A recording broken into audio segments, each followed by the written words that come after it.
The knock came just after midnight, so soft that Thomas almost missed it over the crackling of his fire.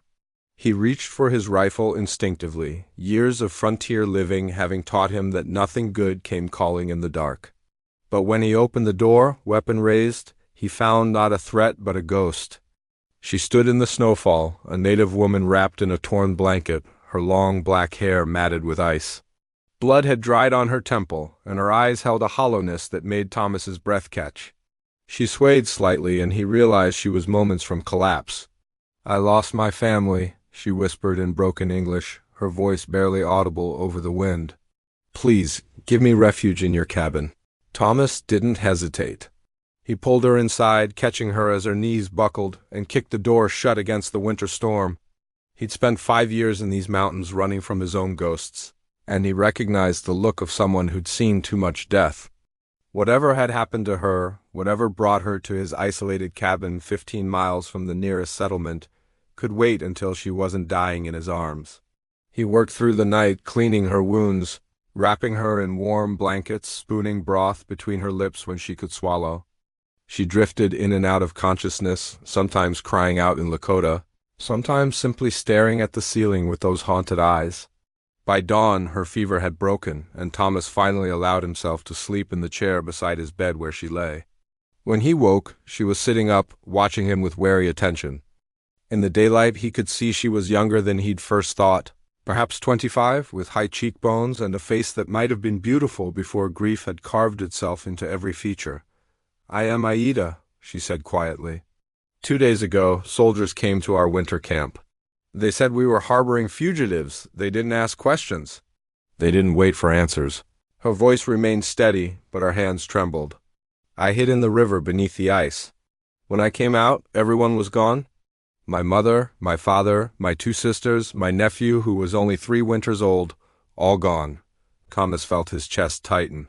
He'd been a soldier once, had followed orders he later regretted, had seen what fear and hatred could make men do.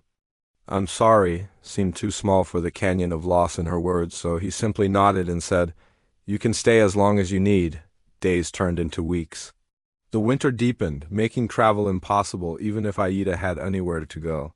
Thomas taught her to tend his trap lines, and she showed him how to make his meager supplies stretch further with roots and herbs she found even beneath the snow. They didn't talk much at first. The cabin was small, and words felt like intrusions in the careful peace they'd constructed. But slowly in the evening hours by the fire, their stories emerged. Thomas told her about the war, about the things he'd done that drove him into these mountains, about the family he'd left behind because he could unbear to see disappointment in their eyes anymore. Aida spoke of her people, of traditions being lost, of the constant fear that had preceded that final terrible night. They were 2 survivors of different wars, finding something like understanding in their shared solitude.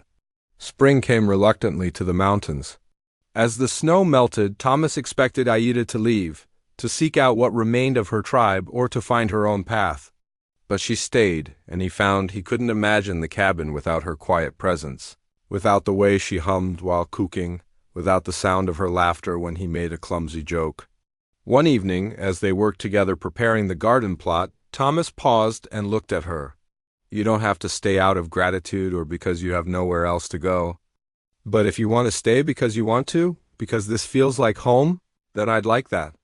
Aida met his eyes, and for the first time since that snowy night he saw something other than grief in her expression. "I came here seeking refuge from death," she said softly, "but I found something I didn't expect. I found someone who didn't see a savage or a victim, just a person. Someone who shared his fire and his food and never asked for anything in return. Someone who made me remember that life continues even after loss." Thomas stepped closer, his heart hammering. "I was dead too, in a way. Just going through motions in these mountains, hiding from the world. You brought me back." She reached out and took his hand, her fingers warm against his palm. "We've both lost families. Maybe we could build a new one. Not to replace what we've lost, but to honor it by choosing to live again." They married that summer in a ceremony that blended both their traditions, witnessed only by the mountains and sky. Life wasn't easy. Aida still woke sometimes in the night, crying out for the family that would never answer. Thomas still carried the weight of his past, but they carried these burdens together, and somehow that made them bearable.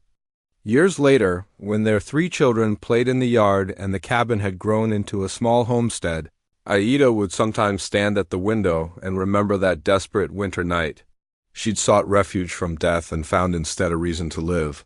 Thomas would come up behind her, wrap his arms around her waist, and they'd watch their children together, a family built from the ashes of two people who'd lost everything. "Thank you," she'd whisper, as she had so many times before. "For what?"